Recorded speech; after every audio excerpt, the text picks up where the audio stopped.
Everybody, my self doctor निशव और आज का हमारा टॉपिक है जीडीपी, ग्रॉस डोमेस्टिक प्रोडक्शन या सकल घरेलू उत्पाद। देखिए, किसी भी देश की भौगोलिक सीमा के अंदर उस देश के श्रम और पूंजी मिलकर एक साल के भीतर जो वस्तुओं और सेवाओं का उत्पादन करते हैं उनके अंतिम मूल्यों को हम जीडीपी में शामिल करते हैं।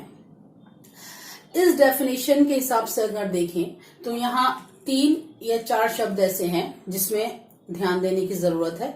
सबसे पहली बात है भौगोलिक सीमा के अंदर, यानी जिस कंट्री या जिस एरिया के लिए हम जीडीपी कैलकुलेट कर रहे हैं उसकी जो सीमाएं हैं, जो बॉर्डर हैं, उसके अंदर होने वाला हर प्रोडक्शन को हम जीडीपी में शामिल करते हैं।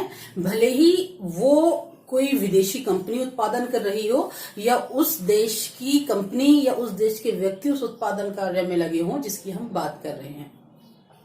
दूसरा है 1 वर्ष के भीतर। जीडीपी नॉर्मली अब हर 3 महीने में कैलकुलेट की जाने लगी है किसी भी इकोनॉमी के लिए, लेकिन जो वास्तविक आंकड़े जहां हम कंपैरिजन करते हैं पिछले साल की जीडीपी से, तो वो 1 वर्ष के बाद ही डिक्लेयर होते हैं और 1 वर्ष के बाद ही पब्लिश्ड होते हैं, और साथ ही जीडीपी को हम प्रतिशत में नापते हैं। तीसरी बात है वस्तुओं और सेवाओं का उत्पादन।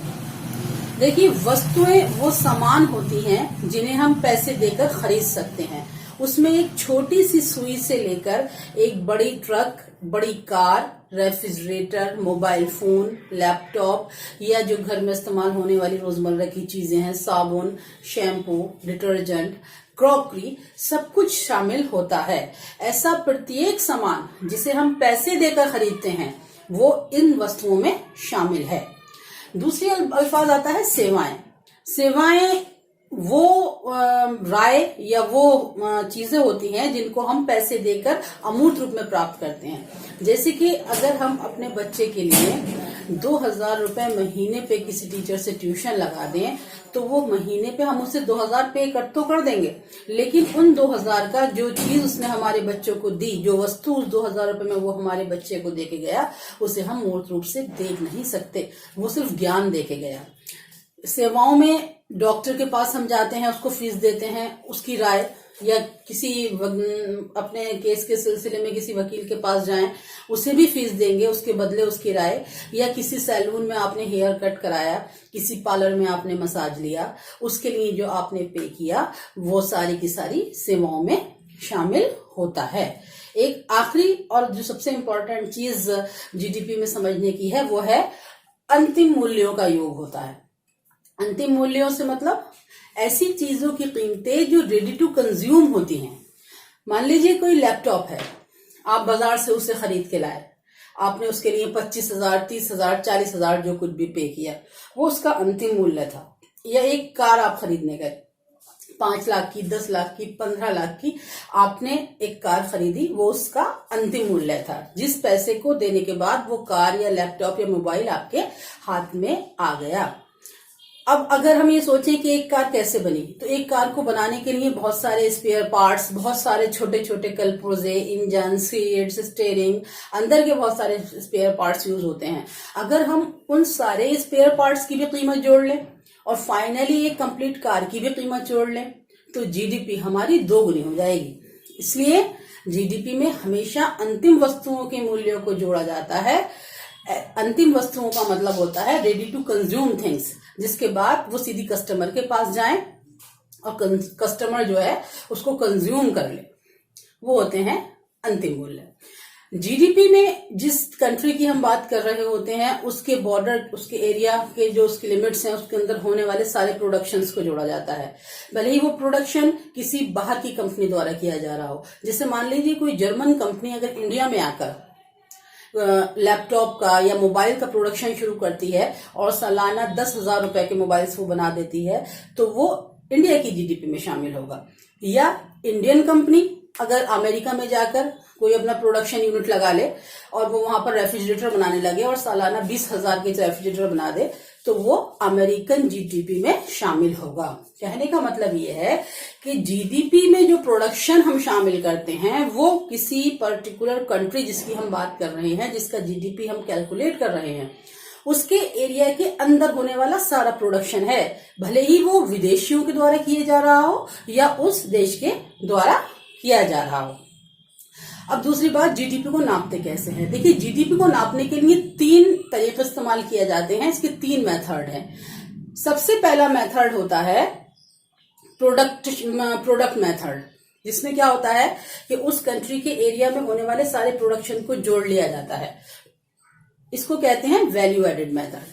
दूसरा मेथड है आप इनकम मेथड से, आप उस कंट्री के अंदर रहने वाले सारे लोगों की आय को जोड़ लें तो भी आपको उस कंपनी का टोटल जीडीपी का ज्ञान हो सकता है। आय में हम क्या जोड़ेंगे, जितने भी प्रोडक्शन हो रहा है, जो उत्पत्ति हो रही है, उसके जितने भी साधन है उनको मिलने वाली आय। इसमें हमारा आ जाता है किराया और मजदूरी, ब्याज और प्रॉफिट या लाभ।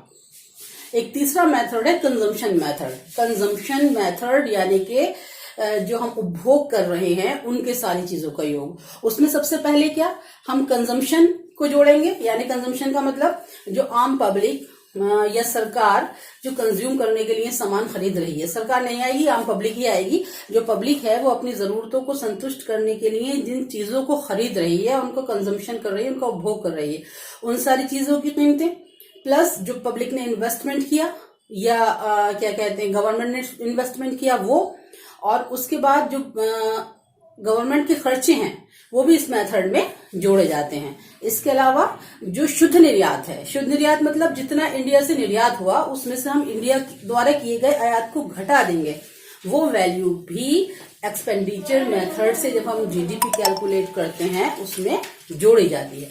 अगर आप इसको एक फॉर्मूले के तौर पे लिखेंगे तो आप लिखेंगे C plus I plus G plus X minus M। यहाँ C consumption, I for investment, G for government expenditure और X माइनस M मतलब है शुद्ध निर्यात, यानी जो हमने निर्यात किए उसमें से आयातों को घटाकर जो वैल्यू आएगी। इसी के बाद जीडीपी से रिलेटेड एक दूसरा टर्म आता है जीएनपी। देखिए, जीडीपी था ग्रॉस डोमेस्टिक प्रोडक्शन, किसी भी कंट्री के एरिया या बॉर्डर के अंदर होने वाला प्रोडक्शन, भले ही विदेशियों द्वारा किया ही क्यों न जा रहा हो। अब दूसरी बात आ जाती है जीएनपी। जीएनपी की फुल फॉर्म होती है ग्रॉस नेशनल प्रोडक्शन। इसमें फर्क सिर्फ इतना ही है कि जहां जीडीपी में विदेशियों द्वारा किया गया, हमारी इंडिया का अगर आप एग्जाम्पल लें तो अगर अमेरिकन कंपनी इंडिया में आके प्रोडक्शन कर रही थी तो वो इंडिया की जीडीपी में शामिल था, लेकिन जीएनपी के साथ ऐसा नहीं है। जीएनपी में क्या करेंगे, जो जिस कंट्री के लोग कमाएंगे या प्रोडक्शन करेंगे या इनकम उनको मिलेगी वो उसी कंट्री की जीएनपी में शामिल होगी। मान लीजिए कि भारत के कुछ लोग सऊदी अरेबिया में काम कर रहे हैं, कुछ अमेरिका में काम कर रहे हैं, तो उनको मिलने वाली जो सैलरी है या उनकी जो इनकम है वो भारत की जीएनपी में शामिल होगी। इसके साथ ही साथ अगर कोई इंडियन कंपनी अमेरिका में जाके कोई प्रोडक्शन यूनिट लगाए और वहां प्रोडक्शन करे और वहां 50,000 रुपए सालाना का वहां प्रोडक्शन उसने कर दिया, तो वो क्योंकि इंडियन कंपनी थी और हम जीएनपी की बात कर रहे हैं तो वो भारत की जीएनपी में शामिल होगी। और अगर अमेरिकन कंपनी भारत में आके प्रोडक्शन करे तो जो भी उसकी वैल्यू होगी वो सारी की सारी अमेरिकन जीएनपी में शामिल होगी। जीएनपी को कैलकुलेट करने के लिए जिस फॉर्मूले का हम यूज करते हैं वो होता है GDP plus net value added from abroad, यानी X माइनस M, यानी जीडीपी और उसमें हम क्या जोड़ेंगे, जो विदेशों से हमें शुद्ध आय प्राप्त हो रही है। इसका मतलब यह है कि जैसे एक एग्जाम्पल ले लीजिए कि कोई अमेरिकन कंपनी है, वो इंडिया में 10,000 रुपए सालाना का उत्पादन कर रही है तो वो भारत की जीडीपी में जुड़ जाएगा। और अगर कोई भारतीय कोई व्यक्ति है वो फ्रांस में जाकर 5,000 रुपए को कमा रहा है तो भारत की जीएनपी में जुड़ जाएगा। तो जब हम जीएनपी कैलकुलेट करेंगे तो उस अंतर को हमें घटाना होगा, यानी कि उन्होंने अमेरिकन ने हमारे देश में जो 10,000 रुपए का प्रोडक्शन किया था, 10 वो, और उसमें से जो हमारे लोग फ्रांस में जाकर 5,000 रुपए कमा रहे हैं तो X माइनस M करना होगा। जैसे देखिए कि अगर भारत का टोटल जीडीपी 50,000 है ये एग्जाम्पल आप छोटा सा ले सकते हैं, लेकिन इसमें जो है 10,000 रुपए का जो प्रोडक्शन है वो एक अमेरिकन कंपनी कर रही है। अब हम जीएनपी पे आ जाते हैं, तो यहाँ तो 40 ही बचा जो भारतीयों द्वारा कमाया गया, तो यहाँ पर वो होगा फिर जीएनपी अगर हम कैलकुलेट करेंगे तो 40 जो इंडियंस ने इंडिया में बनाया प्लस 10,000 जो अमेरिकन कंपनी ने भारतीय जीडीपी में योगदान दिया माइनस 5,000 जो भारत के किसी बंदे ने फ्रांस में जाकर कमाया। ठीक है, जब हम 10 में से 5 घटा देंगे तो 5 बचेगा और 40,000 प्लस 5,000 ये हमारी टोटल जीडीपी रह जाएगी। अगर ये हिस्सा बड़ा होगा तो यहाँ पर जो है जीडीपी पर दूसरा इफेक्ट पड़ेगा, कैलकुलेशन आप करके देख सकते हैं। इसलिए इसका मतलब ये है कि जो जीडीपी है वो हमेशा जीएनपी से बड़ा रहता है ऐसे देशों में जहां बाहर की कंपनियां आके प्रोडक्शन करती हैं।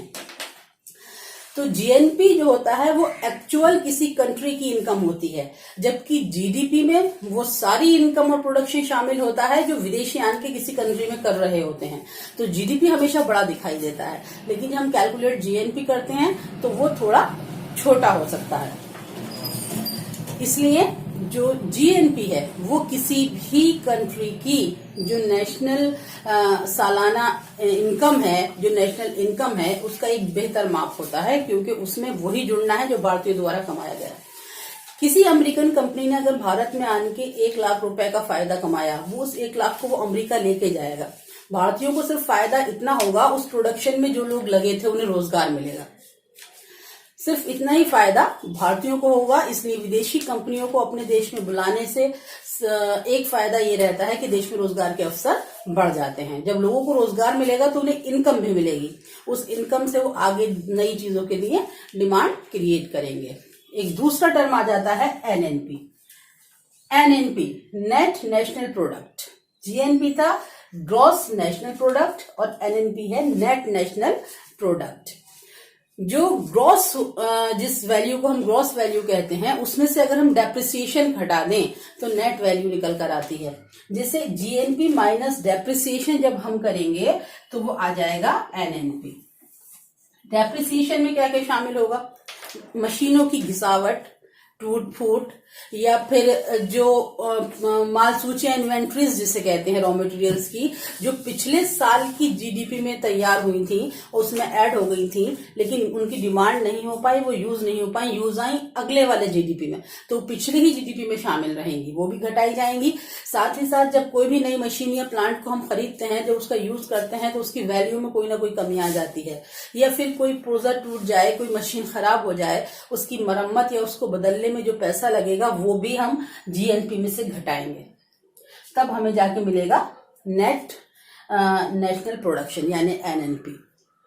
तो ये 3 टर्म मैंने आपको बताए, जीडीपी, जीएनपी और एनएनपी। जीडीपी और जीएनपी में सिर्फ एक मेन ही डिफरेंस होता है कि जीडीपी में आपकी जिस एरिया की आप बात कर रहे हैं, जिस कंट्री के लिए आप कैलकुलेट कर रहे हैं, उस धरती पर किए जा रहे सारे प्रोडक्शन को जोड़ा जाता है, भले ही वो विदेशियों द्वारा किया जा रहा हो।